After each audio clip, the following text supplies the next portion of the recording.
Sir, ఏపీలో ఈ కాపుగోళ ఏంటి? వైసీపీ కాపులు సమావేశం కావడం, వారికి వ్యతిరేకంగా టీడీపీ కాపులు ప్రెస్ మీట్లు పెట్టడం, దీని వెనక అసలు ఏం జరుగుతోంది?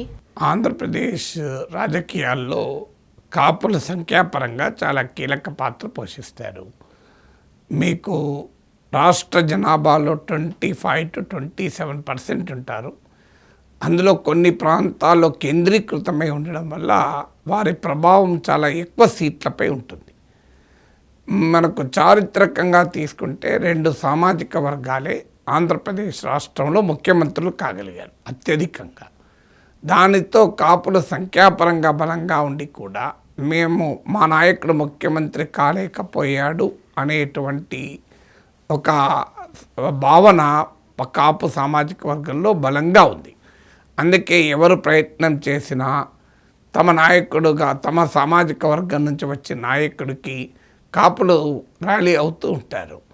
సో అందువల్ల కాపు ఓట్లు కొన్ని వర్గాల బీసీ ఓట్లే ఆంధ్రప్రదేశ్లో స్వింగ్ ఓట్లు. మిగతా సామాజిక వర్గాలు బలంగా ఆయా రాజకీయ పార్టీల వెనకాల ర్యాలీ అవుతుంటాయి. ఎందుకంటే పవన్ కళ్యాణ్ అనేకసార్లు అన్నట్లు ఆంధ్రప్రదేశ్లో ఈ కులం జాడ్యం చాలా ఎక్కువ అని ఆయనే చెప్పారు. అందువల్ల కులం దృక్కోణం నుంచే ఓటర్లు ఎక్కువ సంఖ్యలో ఓట్లేస్తారు. అలా అని చెప్పి ఒక పార్టీకి ఒక నాయకునికి కేవలం ఒక కులాన్ని మనం అంటగట్టలేము. ఏ పార్టీ అధికారంలోకి రావాలన్నా ఒకే కులం ఓట్లతో 2 కులాల ఓట్లతో అధికారంలోకి రారు. కానీ కాపు ఓట్లు కీలకంగా ఆంధ్రప్రదేశ్లో ఉంటూ వస్తున్నాయి. మీకు 2014లో ప్రజారాజ్య వైఫల్యంతో అసంతృప్తితో ఉన్నారు కాపులు. రాష్ట్ర విభజన, రాష్ట్రానికి ఒక అనుభవం కలిగిన ముఖ్యమంత్రి కావాలన్న భావన, పవన్ కళ్యాణ్ కూటమికి మద్దతు ఇవ్వడము, దేశంలో మోడీ ప్రభంజనం ఉండడము, ఇవన్నీ కలిసి కాపు ఓటు గణనీయంగా కూటమికి పడ్డాయి 2014లో. కానీ 2019కి వచ్చే వరకు కూటమికి కాపు ఓటు దూరమైంది, ముఖ్యంగా టీడీపీకి దూరమైంది. కారణం కూటమి విడిపోయింది. బీజేపీతో టీడీపీ సంబంధాలు తెగదెంపులు చేసుకుంది. పవన్ కళ్యాణ్ టీడీపీతో లేకుండా వామపక్షాలతో బీఎస్పీతో కలిసి ఎన్నికల్లో పోటీ చేశారు. మీకు కాపు ఉద్యమం పట్ల అప్పటి టీడీపీ ప్రభుత్వం అనుసరించిన వైఖరి, ముద్రగడ పద్మనాభం పట్ల వైఖరి, కాపుల నిరసన కేసులు, కాపు కార్పొరేషన్కు నిధుల ఇష్యూ, అలాగే కాపు రిజర్వేషన్లను అమలు చేయలేదన్న భావన, ఇవన్నీ కలిసి కాపు ఓటు టీడీపీకి దూరమైంది 2019లో.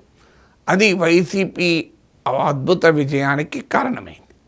తర్వాత మీకు 2024కి వచ్చే వరకు పవన్ కళ్యాణ్ కూటమిలో భాగం కావడము, వైసీపీ వ్యతిరేక ఓటు చీలకూడదన్న స్టాండ్ తీసుకోవడంతో టీడీపీ జనసేనల మధ్య రాజకీయ బంధం కమ్మ కాపుల మధ్య సామాజిక బంధంగా కూడా బలపడింది. చారిత్రకంగా ఈ 2 సామాజిక వర్గాలు విరుద్ధ రాజకీయ పార్టీలలో ఉంటూ వచ్చాయి. కాపులు కాంగ్రెస్తో ఉంటే కమ్మాస్ టీడీపీ ఏర్పడ్డాక టీడీపీతో ఉన్నారు. కానీ ఈ అన్నేచురల్ సోషల్ కోalition అంటే అసహజమైన సామాజిక సంకీర్ణం మీకు ఆంధ్రప్రదేశ్లో ఏర్పడింది. సో 2024లో జగన్ పట్ల తీవ్ర వ్యతిరేకత, కూటమి వల్ల కలిగిన ఎలక్టోరల్ అరిథమెటిక్, దానితో పాటు పవన్ కళ్యాణ్ తీసుకున్న రాజకీయ వైఖరి, వల్ల వైసీపీ వ్యతిరేక ఓటు చీలలేదు. కాపులు కీలకమైన భూమిక పోషించారు కూటమికి ఈ అద్భుతమైన విజయాన్ని తెచ్చిపెట్టడంలో. సో అందువల్ల ఇప్పుడు 2029 వైపుగా కూడా కాపు ఓట్లలో ఎంతో కొంత తమ వైపు తిప్పుకుంటే తప్ప కూటమిని ఓడించలేము అన్నది వైసీపీకి అర్థమైంది. అయితే ఇప్పటికిప్పుడు కాపులంతా వైసీపీ వెనకాల వస్తారా, రాకపోవచ్చు, అది వైసీపీకి కూడా తెలుసు రారని. కానీ కాపుల్లో అసంతృప్తి వివిధ కారణాల రీత్యా పెరుగుతోంది. పవన్ కళ్యాణ్ ఇటీవల నాకు కులంతో సంబంధం లేదు అనే వ్యాఖ్యలు చేయడం కావచ్చు, లింగమనేనికి రాజ్యసభ సీట్ లాంటి చిన్న చిన్న ఇష్యూస్ కూడా కావచ్చు. అలాగే ఇటీవల సాయి కృష్ణ అదృశ్యంని వైసీపీ కాపు యాంగిల్లో పెద్ద ఉద్యమంగా చేపట్టడం, మచిలీపట్నంలో జనసేన నాయకులని ఇంటిని అధికారులు కూల్చడం, దానిపైన ఈవెన్ జనసేన ఎంపీ కూడా రియాక్ట్ కావడము, సో క్షేత్రస్థాయిలో జనసేన ఎమ్మెల్యేలు ఉన్న చోట తమకు పనులు అవుతలేవు, టీడీపీ నాయకులే డామినేట్ చేస్తున్న భావన, టీడీపీ ఎమ్మెల్యేలు ఉన్న చోట జనసేన నాయకుల్ని ఇన్వాల్వ్ చేయడం లేదు అనే భావన, ఇలా ఇవన్నీ ఇప్పుడైతే చిన్న చిన్న ఇష్యూసే. ఎందుకంటే చంద్రబాబు పవన్ కళ్యాణ్ బలంగా కలిసి ఉన్నారు, టీడీపీ జనసేన బలంగా ఐక్యంగా ఉండడం వల్ల పెద్దగా కాపు ఓటు కూటమి నుంచి చెదరలేదు. కానీ కూటమి పట్ల కాపుల్లో అసంతృప్తి మొదలైంది. దాన్ని ఏమాత్రమైనా పెరిగినా కూటమి నుంచి కాపు ఓటును కనుక ఎంత మైనస్ చేసినా అది తమకు లాభం అన్నది వైసీపీ రాజకీయ వ్యూహం. అదే సమయంలో కాపుల ఓట్లను నిలబెట్టుకోవాలి, ఎట్టి పరిస్థితుల్లో కాపులే జారిపోతే కూటమికి రాజకీయ భవిష్యత్తే ప్రశ్నార్థకమవుతుంది. అందువల్ల కాపులు జారిపోకుండా నిలబెట్టుకోవాలన్న తపన మీకు కూటమిలో ఉంది. ఏ మాత్రమైన కాపు ఓట్లను చీల్చాలి అన్న భావన వైసీపీ ఉంది. అందుకే ఈ రెండు పార్టీలు కూడా ఏ చిన్న అంశం వచ్చినా పోటాపోటీగా కాపు అంశాన్ని ముందుకు తీసుకొస్తున్నారు.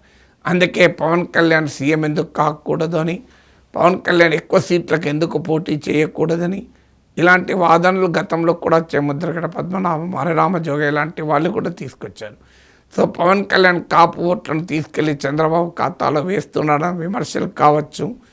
సో ఇలా రకరకాల రూపాల్లో టీడీపీ జనసేన బంధాన్ని దెబ్బతీయాలన్నది రాజకీయ ప్రత్యర్థులు వ్యూహాన్ని రచిస్తూనే ఉన్నారు. ఇక జనసేన కార్యకర్తల ఇంటిపై దాడులు జరిగినా, జనసేనలో ఎక్కడైనా అసంతృప్తి వ్యక్తమైనా, లేదా సాయి కృష్ణ లాంటి అంశాలు వచ్చినా వాటిని వైసీపీ ఉపయోగించుకోవాలని చూస్తోంది. దానికి కౌంటర్గా ఆ నిందితులైన సిఐ నాగరాజు కూడా కాపే, ఆయన మంచివాడని చెప్పి టీడీపీ సిస్టమ్, టీడీపీ అనుకూల మీడియా ప్రచారం చేయడము. సో ఈ గందరగోళం అంతా నడుస్తుంది. సాయి కృష్ణ దృశ్యం అంటే అది మానవ హక్కుల అంశం, అక్కడ కాపా ఇంకోరా అనే సమస్య లేదు. ఎవరైనా లాకప్ డెత్ అనేది రాజ్యాంగ ఉల్లంఘన, హ్యూమన్ రైట్స్ వయలేషన్. అన్ఫార్చునేట్లీ ఆంధ్రప్రదేశ్లో కాదేది కులానికి అనర్వం అన్నట్లుగా ఏ అంశమైనా కులం కోణంలోనే వ్యక్తీకరించబడుతూ ఉంటుంది. పోటాపోటీగా అటు కూటమి, ఇటు వైసీపీ కులాన్ని తమకు ఆయుధంగా మార్చుకుంటూనే ఉంటాయి.